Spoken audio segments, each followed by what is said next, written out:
All right. Hi everybody. I'm with Justsaiyan, the American powerhouse. GMs are going really well for you these days, right? If I remember correctly. Yeah, season two's been going pretty well for the practice group overall. Yeah, you're 8-2, right? Yeah, 8-2. Took a loss to Amnesiac this last week. Okay. Yeah, that's pretty good. So we're gonna go with Justsaiyan playing in top 10. So that's an unexpected turn of events, but you know, good stuff. We take those. And you're gonna play Malagos Druid to start it off, and then just maybe kind of switch it up if you want. Just play what you feel like. I'll spectate the games, and then we can just you know, talk about stuff while you play the games. Yep, All right, already queuing it up. great. Dude, actually, the funny thing is, I lost to Amnesiac this weekend, but I gave him the decks to play. And I knew like going into like the series that I was already unfavored versus him. Because What do you feel are like the go-to decks right now, apart from Priest, obviously? Do you think like Paladin is necessarily top 4? Because some people have been bringing Warrior, some people have been bringing Paladin, some people have been bringing Shaman. There's kind of a, you know, rotation between these decks right now. I mean, I think the three that our practice group likes is like Druid, Priest, and Paladin, and then the fourth is like either Shaman, Warrior, or sometimes something random, I guess. Mm-hmm. Do you value like, I don't know? Okay, can you invite me to the game? Oh yeah. Just getting through the mulligan here.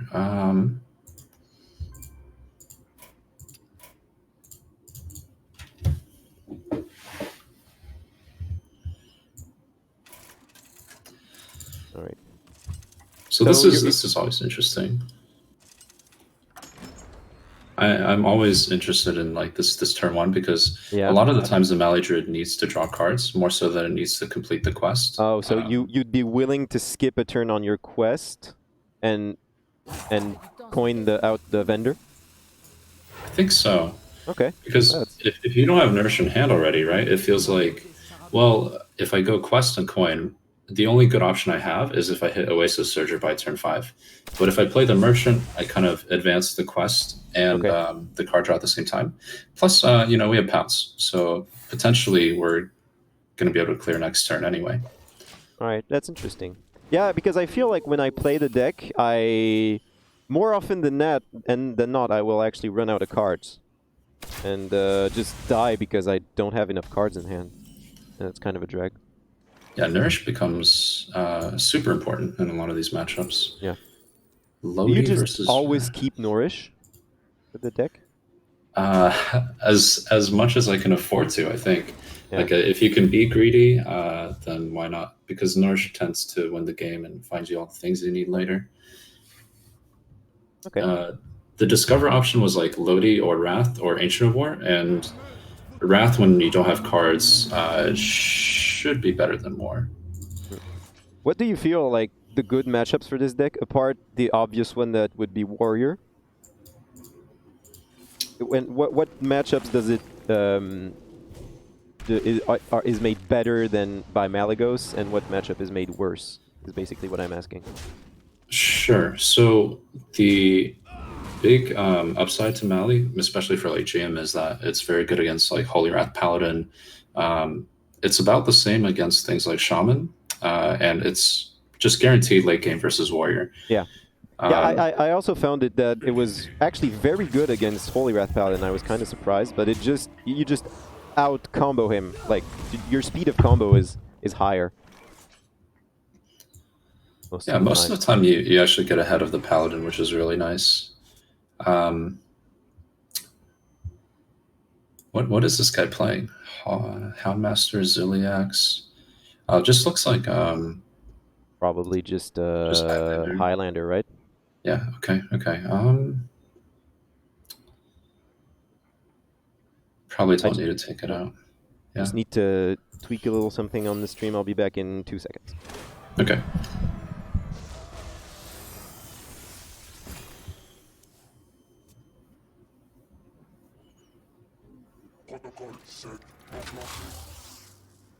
Oh no. Odie. It wasn't.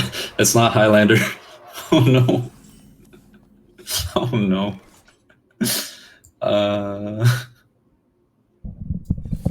Oops, sorry about that. Somebody in the chat was asking who your practice group is composed of. So there's, I'm guessing, Muzzy, and then do you have other guys that work with you? Yeah. So turns out it wasn't Highlander, Odie. It was just the Mech Pala. So, yeah, I got baited. Oh, it's Mech Pala. Or Mech Hunter. Sorry, yeah. After seeing like the war gear, but our practice group is 4 European players and 2 NA players. The 2 NA players are Muzzy and I don't know. Do people know who's in the group? I'm actually not sure. So I actually don't know, to be honest. But do you, if you don't want to tell, that's fine. I'm not trying to be coy. I'm not entirely certain is the thing. Yeah, no problem. Don't worry about it. And what would be like the... do you have like a practice routine, or do you just kind of make it more or less depending on how many events you have, or do you try to be like really super regular in how you train? You know. I mean, I think we're just trying to kind of read the meta a little bit and stay ahead of it, because as long as there's not like a new expansion or something, there shouldn't be, you know, too many shifts in what we bring in from week to week. But it's more or less based on opponent nowadays. So until the meta shakes up a little bit, that's the thing about GM seasons. It feels like, you know, the first few weeks people are bringing different things. They're trying to figure out what's the best, and then, you know, by week 5 or 6, you're watching more priest and paladin mirrors than you would like. You know, it's just it's been done. Do you think that's like, do you think that's a problem that's inherent to the current format, or that it's something that's unavoidable and will happen whatever the format is in Hearthstone?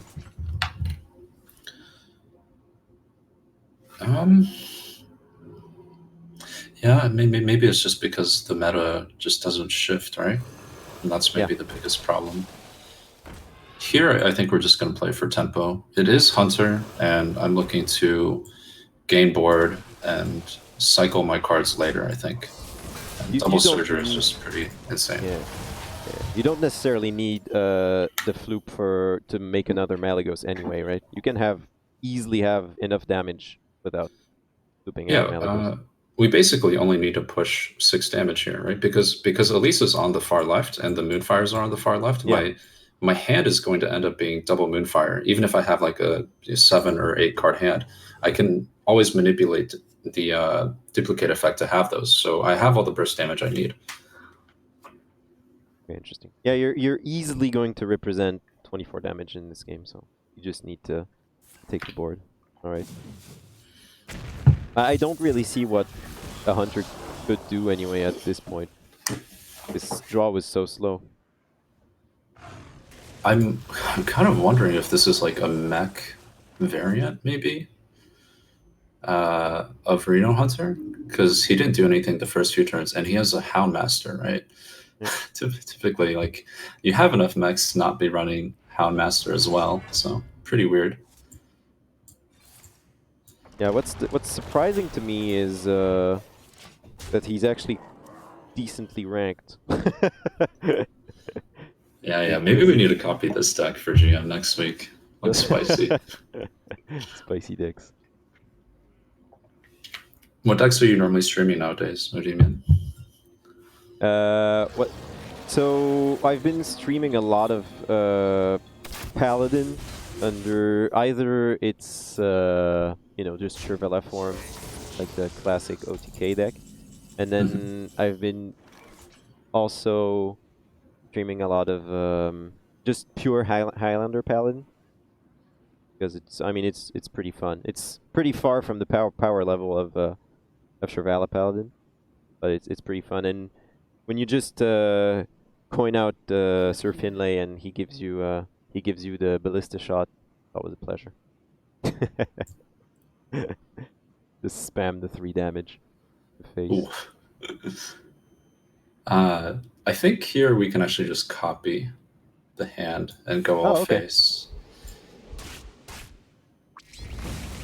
Because I will be getting another swipe, right? And yeah, this we're is basically setting up 2 turns. Yeah, okay. And we can afford to use a Moonfire as well here. If he has Ziliax, I think we're still able to set up lethal anyway through it. So yeah. So I don't want to... I think he already used Ziliax on turn 5. If I remember correctly. Yeah. Okay, that's... Yes. Turns out there's no out for him. Yeah. He's just screwed. Yeah, I kind of like that because you can just that way you drop more board with Elise and just kind of go for the maximum board state. Oh, I actually had the quest. Good. That's pretty good. Yeah, so people in the chat were asking what your top 3 decks of the meta would be for you. So obviously Priest would be number 1, and then it's kind of you know, up to what you think the people are going to bring, right? I mean, all others are interchangeable. I mean, yeah, the meta shifts week to week, but I mean, my favorite ones to play, I think, are Paladin and Druid. I actually don't like playing Priest that much. The combo decks in this meta, they're slow to start, but yeah, they're a lot of fun, and I think a lot of these decks have varying win conditions now because of Zephyrus. So you can like have these wacky games where you're playing out Shivala because you need to survive, and then what you end up doing is you Baleful Zephyrus 3 times or twice, right? And then Zephyrus is now your win condition. So there's a lot of different ways you can go about playing these combo decks. Yeah, you can just play them in a ton of different ways. Oh, Strife Pro. Oh, hello. Anybody in chat know what Strife Girl's playing? Asking for a friend.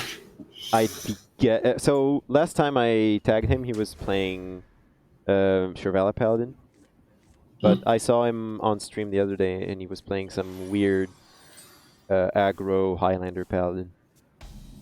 So I guess it could be both. So here, do we want to use the coin?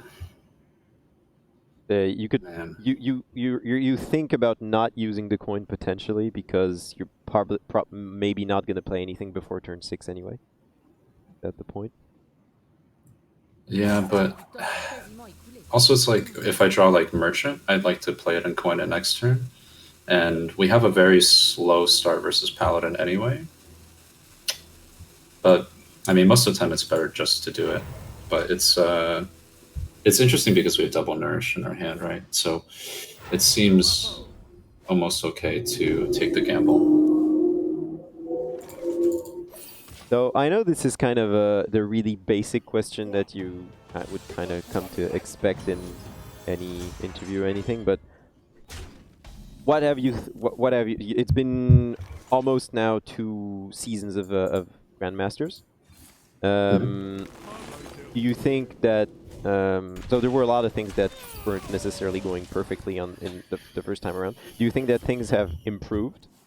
Do you think that things are good, and do you think there are things that still need improving?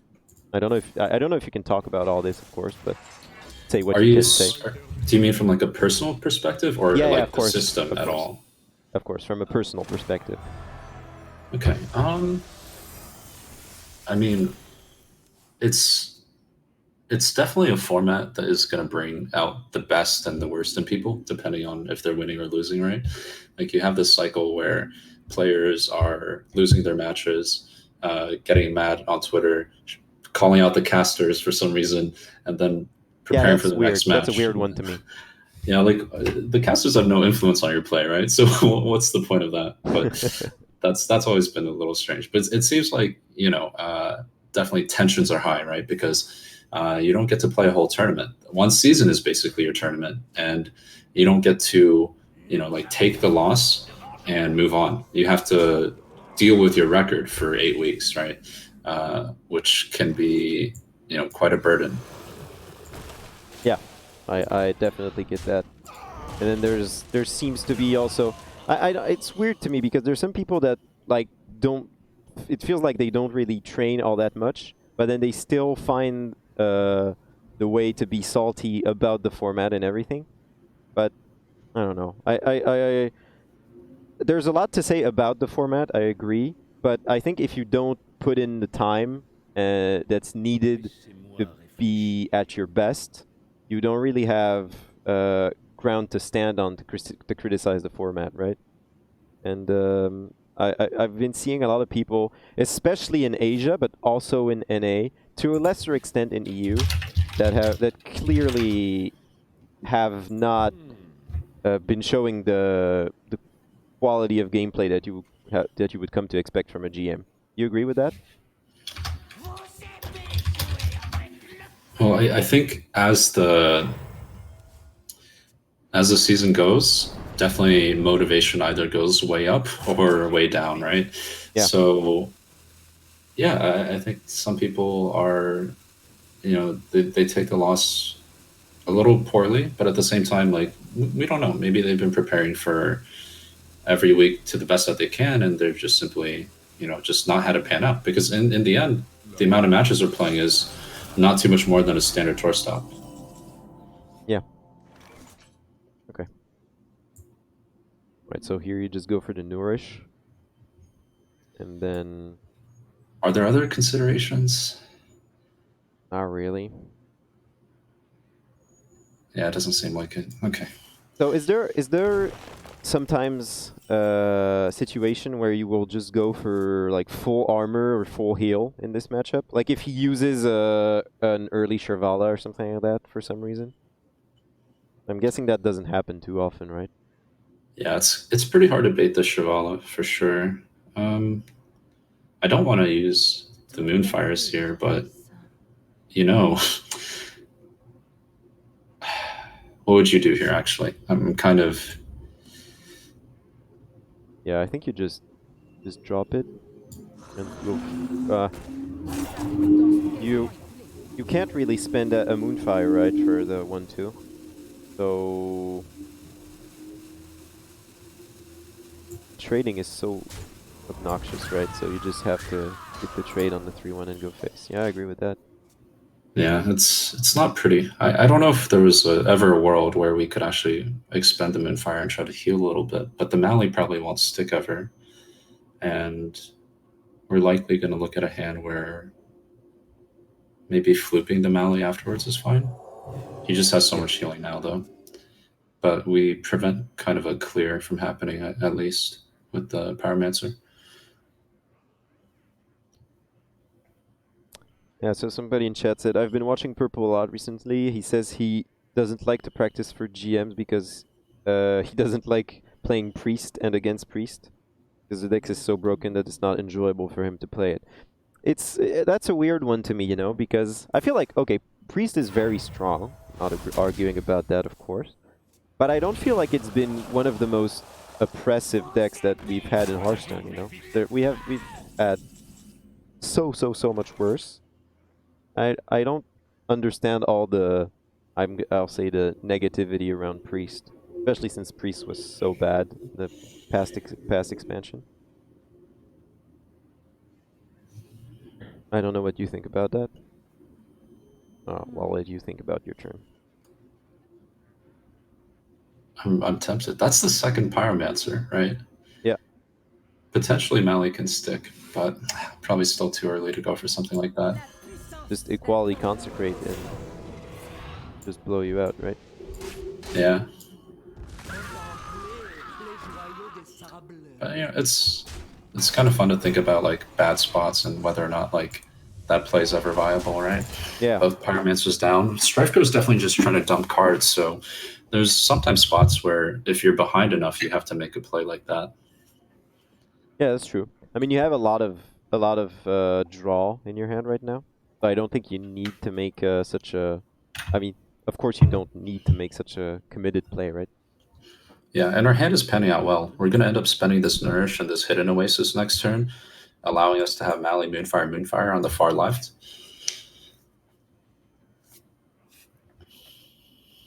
And we're already threatening to draw more cards with the Merchant. So Strife Crow is struggling to dump. We're having a pretty good time just drawing at the moment. So looks good. Yeah, that's one of the problems you can have with Paladin, right? Is that you just have too many cards. That's why some people have been cutting Acolyte recently. Because it's kind of, it can be kind of too much draw, and maybe putting a soup vendor in. I don't know what your favorite list is right now, as far as Shrivel Paladin goes. With like the Subdue and Elven Archer. There's kind of text that can go in and out. I think we've primarily just been playing like the Hunt Race list. Yeah. Okay. Yeah, with the Subdue. Yeah. It comes in pretty handy against Priest. It does come in pretty handy against Priest. This is a big board. He's gonna have to clear this, right? Yeah, I think we're just moving towards our game plan here. Dump our hand now, and hopefully Geppetto is able to pick up something interesting next turn. We only have a Merchant, an Oasis, the Flute, and the Petal. So it looks pretty good. So I noticed you don't play Zephyrus. Is it just not worth it because it's gonna be inactive too long in the game? What's the reason for that? The Druid normally has enough stuff before to like assemble the game plan, so we don't want to copy a Zephyrus at some point. Okay. And just kind of have to deal with those cards as well. Okay. Yeah, you kind of want cards that are dumpable. That kind of yeah. Dumpable is definitely important. Okay. I guess we're still on the draw train, huh? Yeah, you just go for this and the 0-mana spell. Yeah, I know. My game is in French. One chat, sir. Mad about that, but yeah, the game is in French. I don't have the English version downloaded, so I can't put it on right now.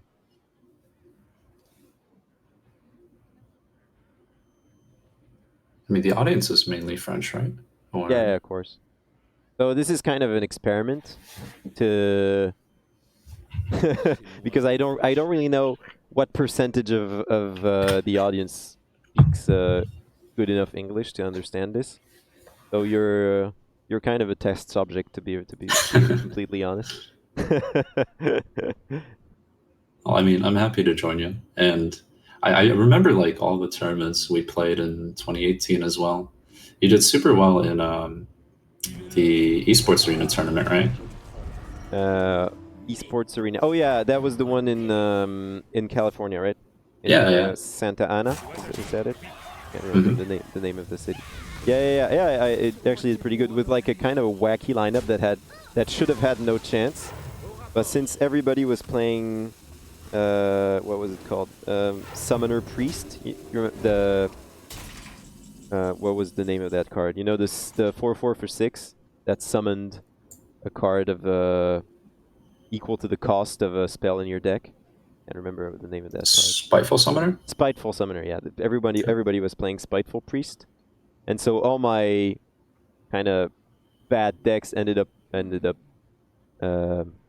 beating, for some reason, Spiteful Priest, and I just ran through the tournament by 3-0ing Spiteful Priests. I don't like any of these. Yep. I guess Cenarius is okay. We're likely going to... How should we do this, actually? What's up? It always kind of sucks that when you have to give 2 cards on the Acolyte. Yeah. It's okay, though. I think we're still doing decent on the draw. And he only has one Shivalo now, right? And we have both Howls left. And we basically can set up our combo with the Dream Petal coin, the thing for Mally and stuff. But now that we have this scenario, oh no, I shouldn't have played it. You shouldn't have played. We shouldn't have played the Worthy. Oh, probably not, yeah. Oh, he's going for it. Yeah, okay, yeah. I completely messed up. We actually shouldn't have played the Mally. Or not the Mally, the Worthy at all. Because then we reduce Mally to 0. Yeah. Oh, bit of a lag out. I think I need a relog. I saw Novice, but the card is hovering for me. Oh, okay. Yeah, just relog real quick.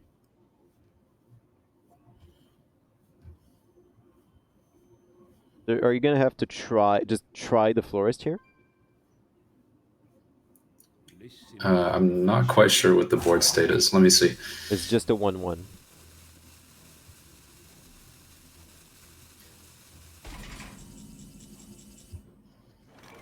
That was the Surger is kind of a pain here. Oh, I drew Surger. Aye. Okay.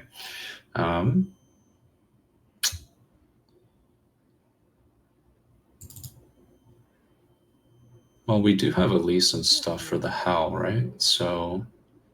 Yep. It's kind of interesting. He should be spending his next turn clearing as well. And be able to heal 10. They're just gonna try it. If you get Elise, you can go Elise and 2 times the 3-mana Howl. To kind of get out of range. I don't know if that's the play. Yeah, that works too. I mean, we're just gonna try and hit something. Yep. Nope, that's not what we wanted.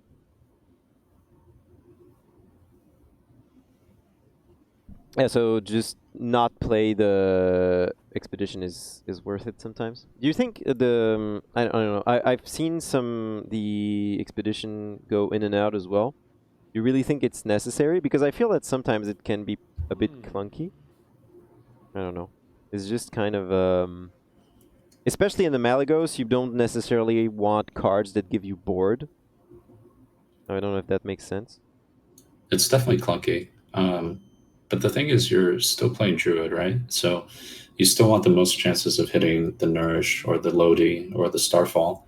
Okay. So I think if you don't have one, the deck can fizzle out. It's definitely not worth discovering with 2, but it definitely feels like 1 is almost a must-have in a lot of these cases. What is Zephyrus going to give him? Zephyrus, I don't know at this point. I mean, it's certainly not damage, right? This is a very strange... Mountain Giant, okay.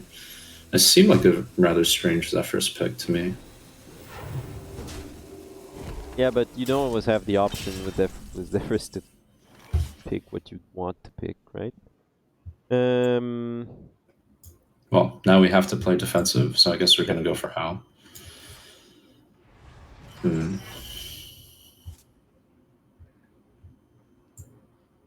You have to go for double Howl, otherwise you're screwed here. And then scenarios for 0, and hope you hit the Malagos.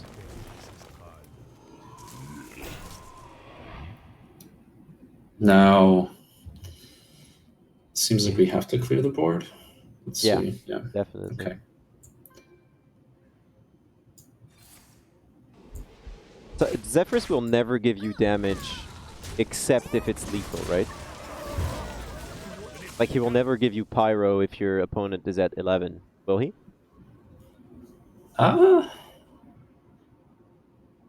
It's given damage when they're low, and you have board control, I think.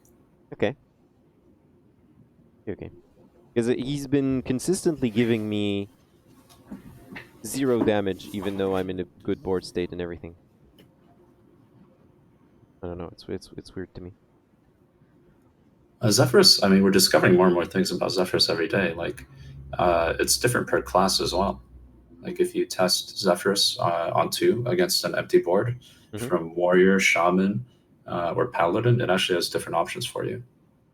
Have you been enjoying the card overall? No. I hate thinking like, well, this is what I think should happen. Is Zephyrus gonna, do what I want? And that ends up being part of the equation, I think, too often. Yeah, okay. Supposedly in the concept it's a great card, but then when the concept meets reality, it's just not as good, right? Yeah, definitely not.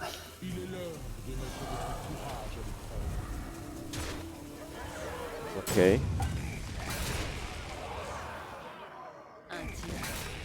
Elven Archer. So how is he dealing the last of the damage here? Is he dealing it? I mean, he still has a Consecrate and a Shrink Ray, so he does have the ability, I think, right? Yeah. But we should be able to kill him with the quadruple Mali. Yeah. Mali damage, right? Except if he played... Did he play two True Silver Champions? Or does nobody play that anymore? Oh, no. I don't think they do. Okay. Let's hope so. Well, let's see. How do we do this? We're able to push not enough this turn. I guess I could try and win a flip with Mali, but shouldn't playing Elise on this just be better? Yeah, I think so as well. Because he still has... He can still clear, right? I love it because somebody in chat is actually doing all the translating of everything we're saying. Really amazing. And with Innervates now, we should be able to deal infinite next turn, right? Yeah. Even if he clears. Yeah, I mean, if he doesn't kill you now, you win. Three square, yeah. Strafko's remaining cards are the Shrink Ray, the Consecrate, the Timeout. So I will be taking 1, 2, 5, I think. If he plays a Timeout. You take 5 overall. Did he play his Thalnos? Yes, Thanos is gone. So he has Christology, Timeout. Okay, so you have the 3 Shrink Ray, cards. Conk. So it should be good. Yeah, I'll be taking 5, and yeah, game over, right?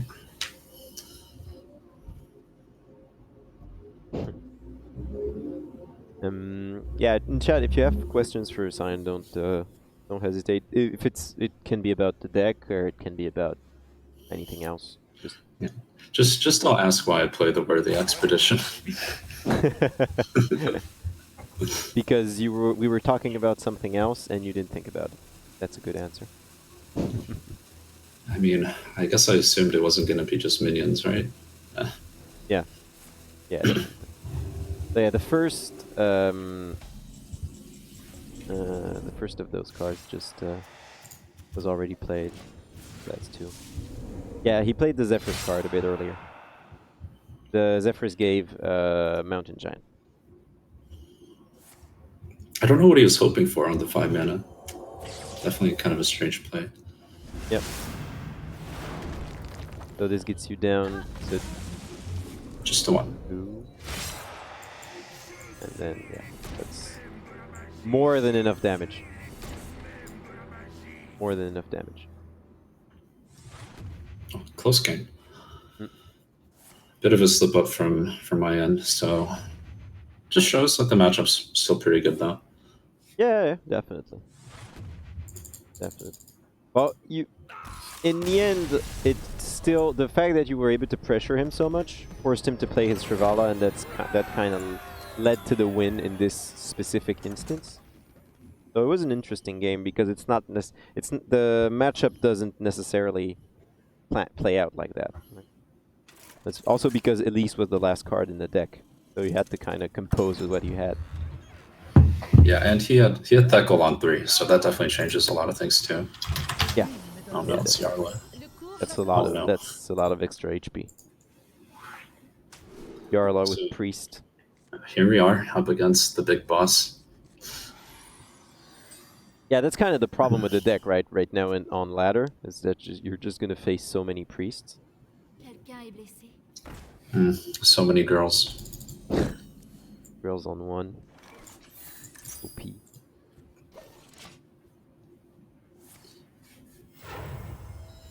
Are you still 7th right now on the ladder? Because sometimes it just kind of there's a visual bug. But you're still 7th, right? Yeah, the one against Strifecrow didn't give me any ranks, so Okay. at least the that's a good sign. That's a good sign. That means the elo up top is still pretty competitive, because Yeah. you hate to see like the big jumps right this late into the season.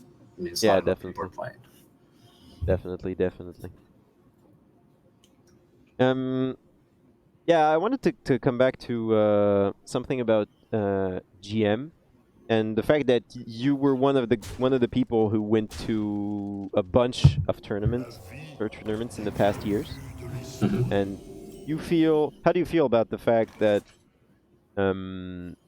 because GMs are there, Blizzard feels less of an obligation to have tour stops and everything for other players than GM? Do you think that's a bad thing, or it just kind of puts everybody on an equal footing, that there are only 3 big tournaments and everybody can attend and everything? I'm hoping that they add more. I mean, I like the idea of live events. I like the idea that they're having them all around the world, and they're fairly like visitable destinations, right? They're Yes. not too hard to travel to, right, from region to region. I like all of those aspects, but like you're saying, I guess You have to go for Lothi, right? yes, most likely. And hitting doesn't matter. We just don't want the Light Warden to get bigger later. Yep. So yeah, visitable destinations. Visitable, yeah. So to me, I've always liked the idea of live events and kind of brushing shoulders and that kind of thing, right? Yeah. I think like other games like Magic, Yu-Gi-Oh, physical card games have done it successfully for a very long time, and It kind of built the communities, right? To some extent. Yeah, All it's those a big big part live of events. the experience, right? Mhm. And it felt like Hearthstone, like having the privilege of being a fully digital card game, switching over to live events. Suddenly, we've become like less grateful of live events, right? Like that's kind of the feel.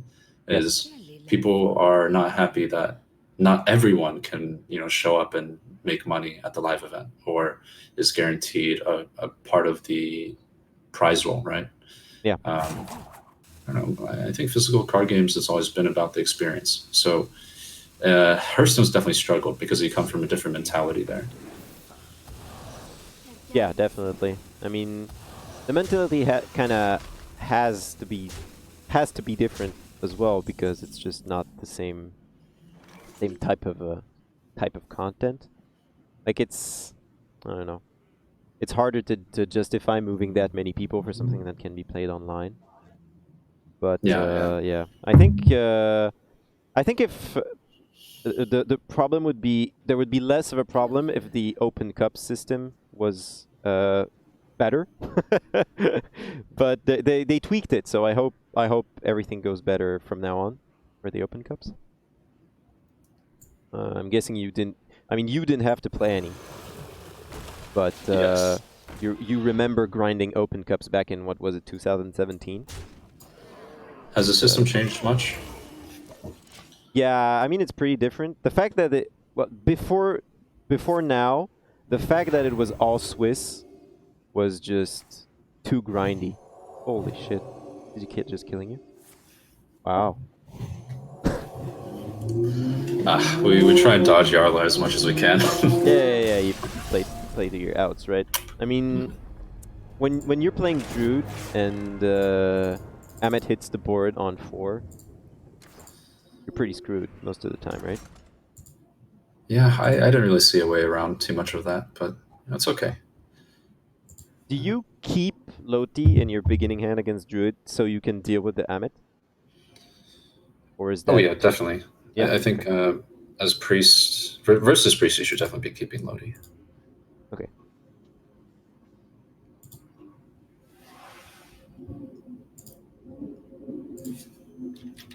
All right, I'm just gonna take a second, ask Jarl if he wants to cure me. Yeah, go ahead.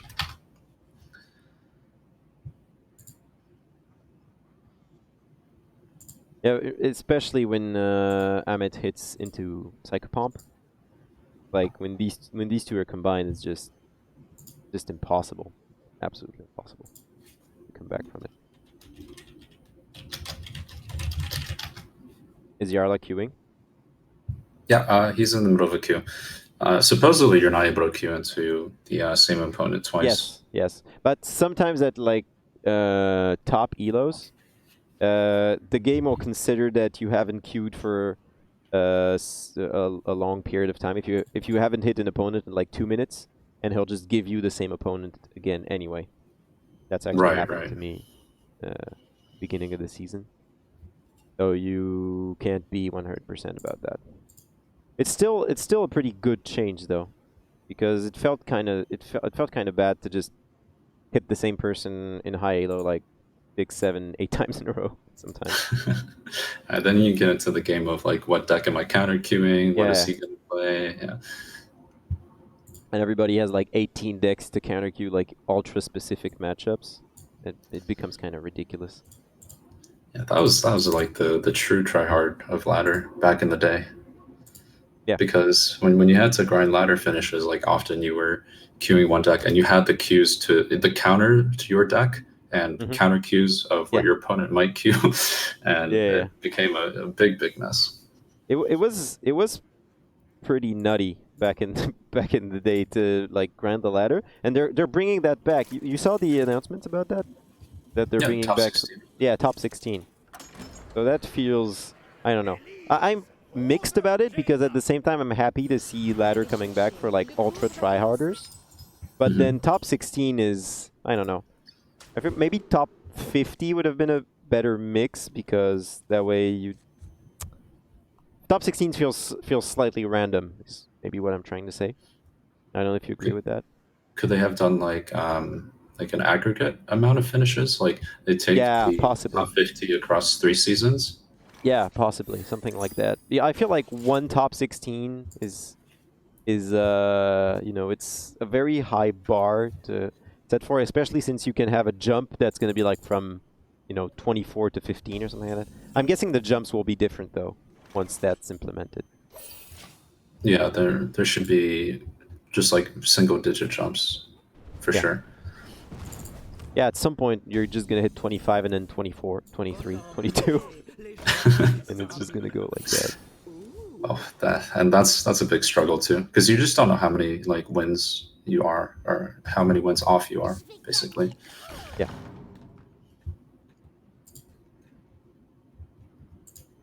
And do you think that overall the level in Hearthstone is still climbing? I felt like 2018 was definitely like the highest level of play level we've had in the game since its inception.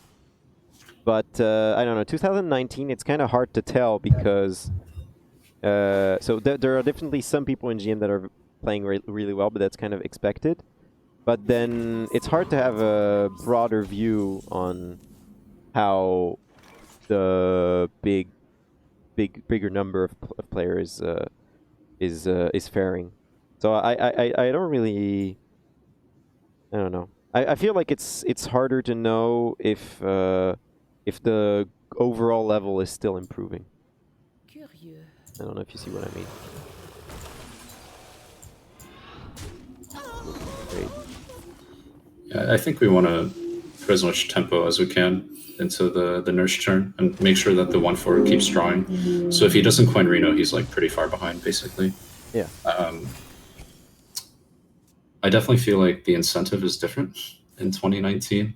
Yeah. So you're gonna see a lot of either side, right? You're also gonna see like Hunrace dominating, going like 9-1, right? So there's definitely a lot of people trying, and the system just doesn't a lot for everyone to try their hardest, right? Some people are just in the middle of the pack, and you know they face the fact that, you know, it's like kind of close to relegation, right?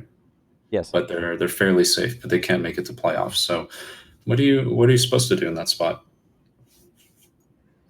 Do you think there should be more incentive to play, or more incentive to like? It can be either the carrot or the stick, right? So either you put like more money on your line for like fifth or sixth place, or Mhm. you put more relegation spots. Would you have maybe an idea about how to do it? Do you think more relegation spot is a proper idea potentially? Oh man, that is such a hard question. More relegation also makes it feel like careers in Hearthstone are less stable. Yeah, yeah, that's definitely a problem that a lot of people have been raising. Because it's already fairly unstable. And you know, we've had that question arise quite a bit with the Seiko problem. Yeah, yeah. Saying it's not, you know, stable enough, so I have to kind of try to invest in wherever I can. But then again, yeah, I feel like, you know, middle of the pack should have, the middle of the pack in GMs should have more of an incentive to play. I just don't really know how you can achieve that. It's kind of the question I had, but it's a tough one. I agree. I don't think Blizzard has the answer. Okay, just a secret. What do you think about Reno Mage, by the way? I think this guy has really good 6 drops. The Arena Mage itself, it's very slow now that Calling's at 4, Luna's out. There have been people playing it, like, not a lot, but there's been some over the past weeks, and they've been faring pretty decently with the deck. I mean, I don't remember. Somebody was saying that it was actually a really good deck, and he just banned it out. I think it was Orange who was saying that. It was actually like much more powerful than people gave it credit for. I should have done this in the other order to have this be Oasis, but I think it might be just a little bit too slow in my book.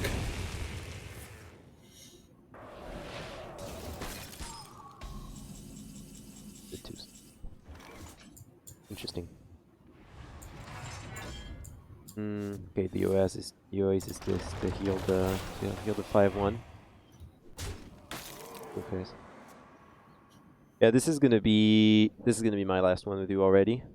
Actually, time flew. I have to go try Are the there any new. What? Are there any more questions from chat? I'll try to be less of a politician and give some juicier answers, I guess. Yeah, if chat has questions, go ahead. Yeah, chat is memeing me into oblivion because I said on the deck reviews that I didn't think Reno Mage was ever going to be a deck. How long ago was this? Before expansion, right? Yeah, before expansion, and then I mean, Reno always looked good, right? Yeah, but I don't know. I just thought Cyclone Mage would just still beat it in every compartment of the game. Yeah, well, we don't blame you for not predicting the nerfs, right? So. Somebody is asking, what do you think Zoo has a chance to perform in any major event, like in GM or in any other type of event?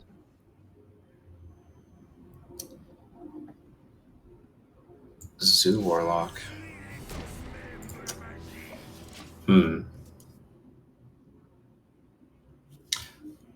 You know, I brought it to GM 2 weeks in a row. I never played a game of it though. It just didn't feel like it was strong enough of a deck in the spread to play, and I don't think it's gotten a lot of support recently. Yeah, well, I mean, it definitely has some good cards. like this, the 3/3 that summons a 5/5 is good, but it just feels sometimes a bit clunky because you need to have the synergies that fit in place and everything, and you just can't really do that consistently. Yeah, and you're running a lot of rather weak cards. Zephyrus here for 7. What does it give him? Guardian of Kings? Oh shit. Oh, actually it gives it to him. Oh, we're in trouble. Yep. So, is your chat gonna meme me as well, or what?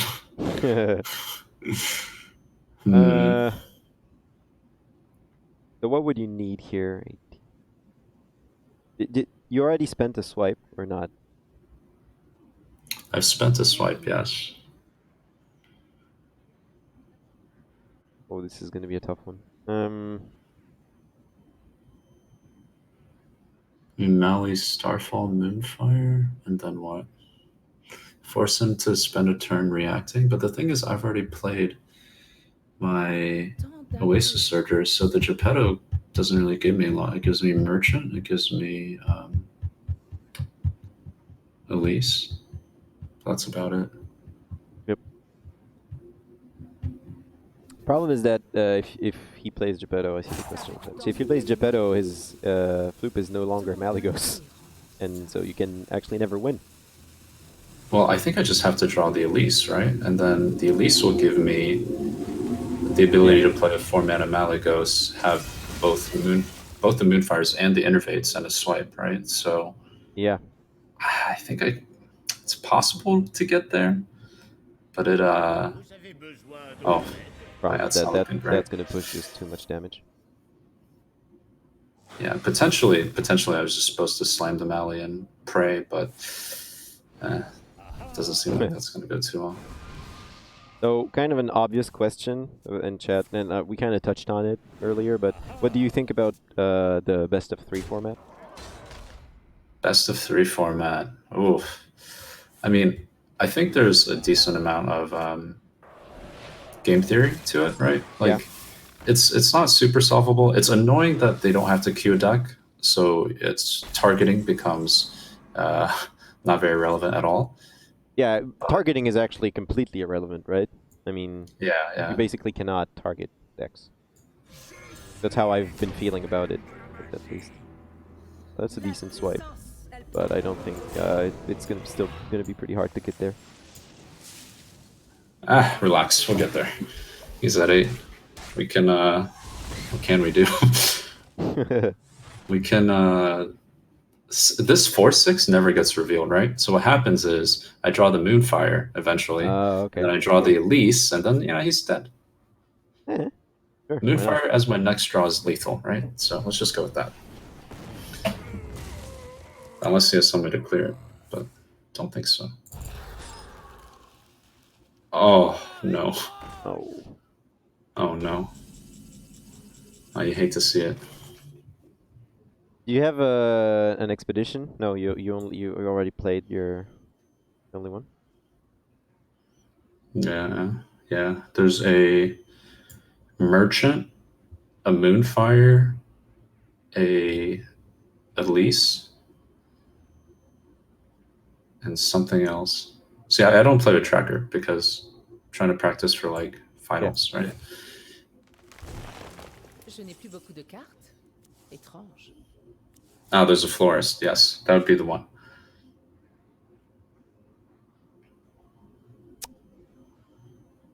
So what's your last card? Merchant.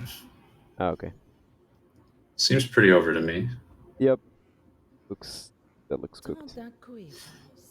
Oh, you know what's crazy though? If you didn't freeze it, and we actually set up the... Yep. Yeah, it's if either Freeze or Doomsayer was not in hand right now, it was fine. And it's crazy. He found use for Nova Doom. All right. And then that's just going to be armor anyway, so. Yeah, I guess we're both wrong. The Reno Mage, quite a good deck. Hate to admit it. Yeah, it was Fender. So La just no way here. victoire. Yep. Alright. I'm just gonna end it here. Thanks a lot, Sign, for doing this. Yeah, And, of course. hope you enjoyed it. Chad was very happy to have you. And you know, maybe in a few months or something, I'll ask you again. I hope you're still there to answer the call. I mean, I hope the project goes well. Yeah. I will say it's a little difficult doing the Q&A and playing at the same time. I'm missing a few small things here and there. You know, it's pretty game changing. But Yeah, definitely. Yeah, that was kind of the point to some extent, but maybe it makes the game too hard, like playing the games perfectly too hard. So maybe I'll have to revise my position on that and just go for a I mean, simple are Q&A you? and make it shorter. Yeah, Maybe that are would you be aiming? Are you aiming more for like the interview process, right? And the game is just like some content in the background. Yeah, exactly. But then it's nice to have the gameplay in the background, but if the gameplay is altered by the Q&A, is it really worth it? That's kind of the question that emerges from this. So I'll have to think about it. We could always play dungeon runs or like Yeah. or like arena or something. Like there's good content in there. I get the idea. I think Yeah, you're getting close. something more chill, I guess, would be maybe the answer, right? Yeah, great. Well, thanks for the feedback at any rate, and yeah, wish you the best for the last weeks of GM, and I'm guessing you'll be making the finals, but you know, and good luck in the finals when you make it there. Thank you, Odie, and I hope to see a lot more of you as well. Yeah, definitely. Yeah, man. Bye. Bye bye. Ok. Alors, euh, dites-moi des choses dans le chat. Moi, ce que vous en avez pensé, tout ça. Alors, il n'y avait pas de... Il n'y avait pas de cam. Normalement, j'étais censé avoir la cam. Il n'y avait pas de cam parce que j'avais un souci de... J'avais un souci de... J'avais un souci de lag sur la cam quand j'ai essayé de la lancer. Que j'arrivais pas à régler. Donc voilà. Pour les prochaines interviews, normalement, il y aura une cam. Faut juste que j'arrive à résoudre ce problème-là. Ça aurait été un peu plus agréable avec une cam. Mais disons en théorie, elle sera là. Merci Kadouf. Merci beaucoup. Ça manquait de misplay. Il avait du mal à parler et jouer. Ouais.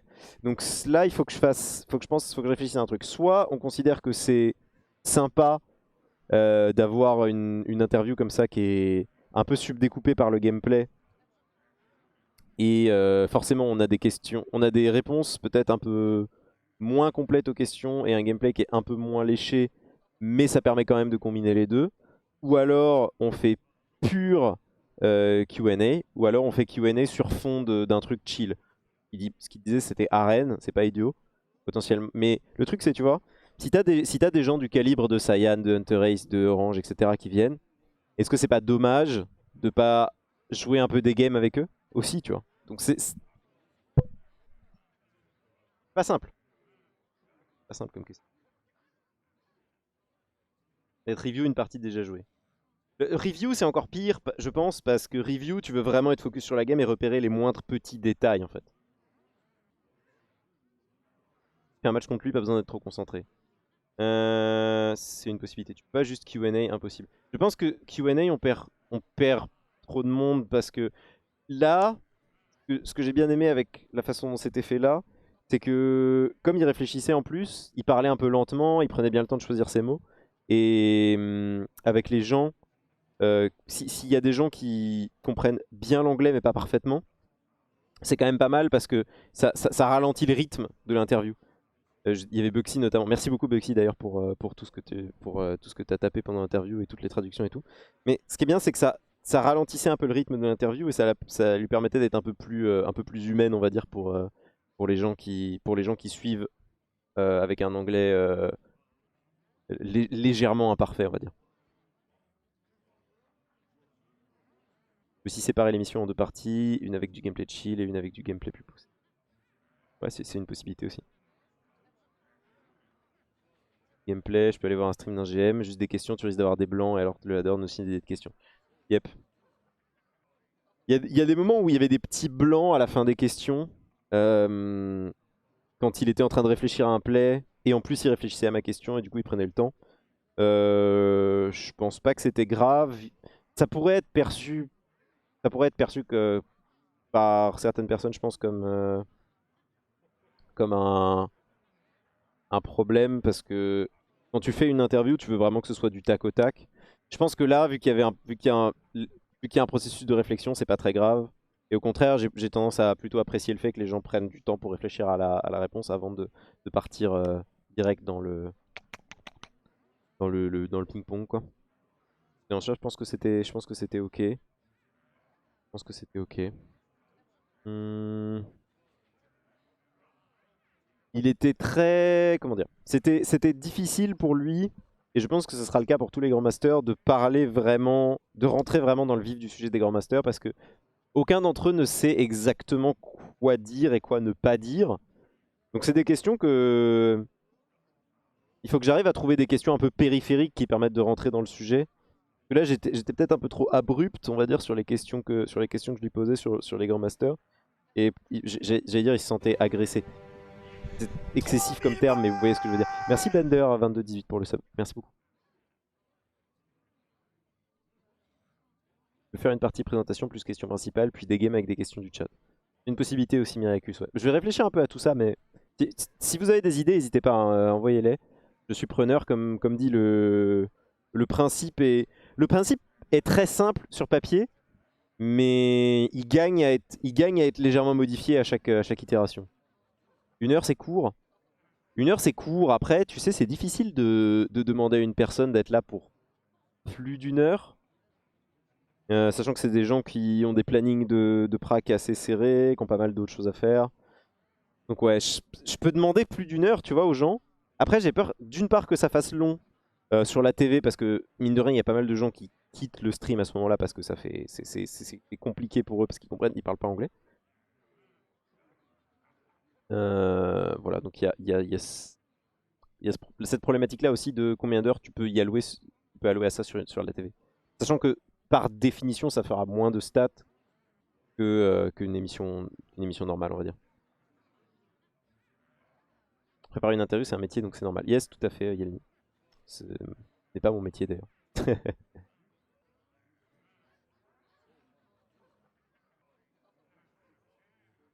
Tu fais les deux, 30 minutes d'interview, 30 minutes de gameplay focus, tu laisses choisir le ratio, pas forcément 50-50 à la rigueur, par quoi ils veulent commencer. Ouais, c'est une possibilité aussi. Une possibilité aussi. Ok, ok. Ça marche. Je vais réfléchir à tout ça. Je vais faire une petite pause, du coup. Je vais enchaîner sur Magic, comme j'avais dit. On va faire... on va aller voir un peu du côté de la nouvelle extension de Magic. Voir un peu comment ça se passe. Je vous retrouve dans...